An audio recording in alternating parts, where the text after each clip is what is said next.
problem is you can't be bothered. You're bored. Just one more biscuit, one more packet of crisps. May as well start on the bar of chocolate. Sitting on the sofa isn't that bad. Exercises for later. Starting your dream project, that's also for later. Who says you can do it anyway? Anything? Oh, time is running out. But when is the right time?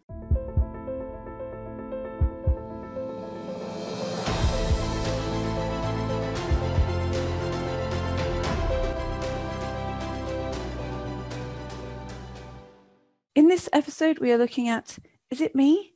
How to recognize self-sabotage. And you'll discover what self-sabotage really is, the impact of criticism, and how to sidestep self-sabotage, even if success isn't really your thing. First, what is self-sabotage? Well, self-sabotage is when you don't feel good enough.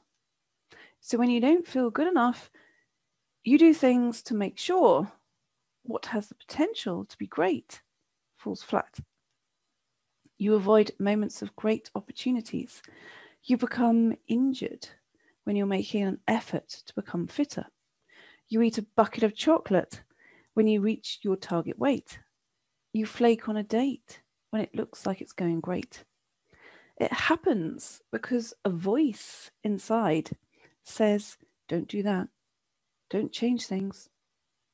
That voice is criticism. And it's time to notice whose voice it is.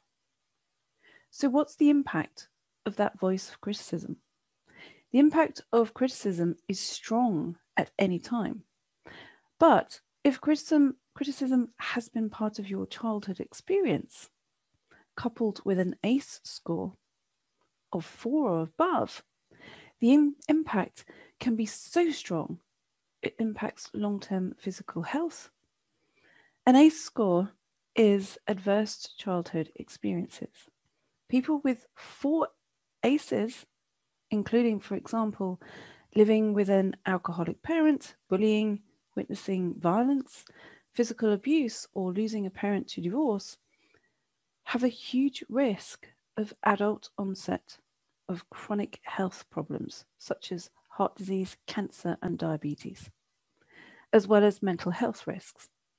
Bullying or living with a parent, for instance, who couldn't be emotionally present, will leave their child with a significant relationship with self-sabotage because they'll never be sure they're good enough. So how do you sidestep self-sabotage? Well, what I got sucked into for a long time was the belief I needed to make excuses for the voice of criticism in my head. It wasn't until I started to question my foundation did I start to realize I was good enough. And it was others' perception of themselves that was the real issue. So what are the 3 little things you can do to sidestep self-sabotage? Well, number 1, don't internalize automatically what others say as truth. If they say you're not good enough, consider what they're really saying. Often, it's a heavy old dollop of projection. The more inconsiderate and critical they are in what they say about you is often a reflection of their own lack of communication skills.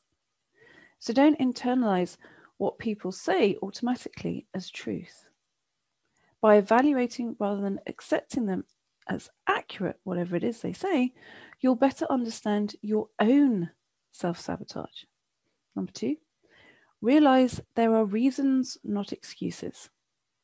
There are reasons in life, reasons why you can't, but they're not excuses.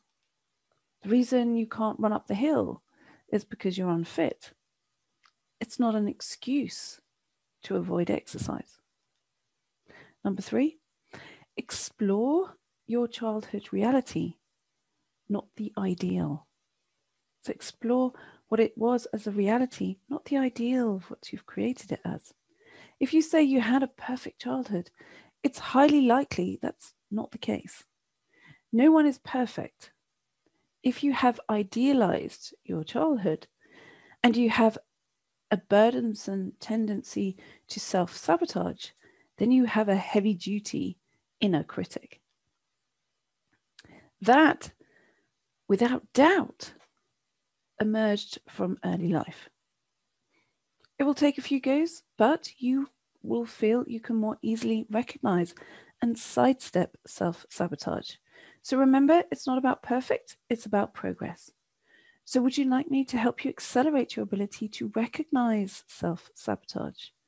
The meditation accompanying this episode will fast track you to let go of the inner critic directing you.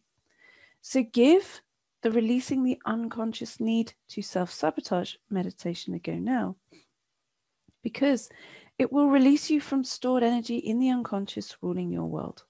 That's because you don't make logical decisions around self-sabotage. You make illogical decisions based on unwanted unconscious beliefs, which have been stored in the body for years, and even sometimes have been passed through the generations to you. As Jung said, until you make the unconscious conscious, it will direct your life and you will call it fate.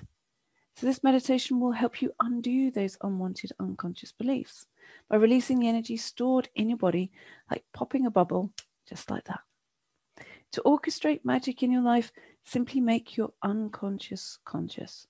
And the fastest way to do that, to make your unconscious conscious, is by using my meditations. Even if you've never done a meditation before, it's fine. You just follow the words.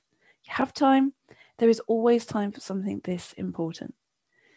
If you don't already have access, you can download a copy for free from heidisawyer.com/49. Okay, so now you've looked at how to recognize self-sabotage. The next step is to learn how to allow happiness when you wait for things to go wrong. So guess what the next episode does? It addresses how to maintain happiness when you're convinced things will go wrong. So make sure you set a reminder now to join me for the next session, which I will release on Saturday at 4 p.m. That's UK time. And I will then be in the Intuitive Sensitive Persons Facebook group for an hour from 4:30 to answer any questions you have about this episode and to interpret your symbolism from doing the meditation. Because your unconscious shows you how to change things through symbolism. Numerous cognitive neuroscience studies state your unconscious drives 95% of your life. Your conscious mind only powers 5% of your world. I believe intuitive sensitive people are the new leaders because their sensitivity aligns with the new superintelligence, the deeper senses. So when you not only read my interpretation of your symbolism expressed during the meditations, but other intuitive sensitives' experiences, you develop your own fast link to understanding a further 95% of your world. How enriching is that?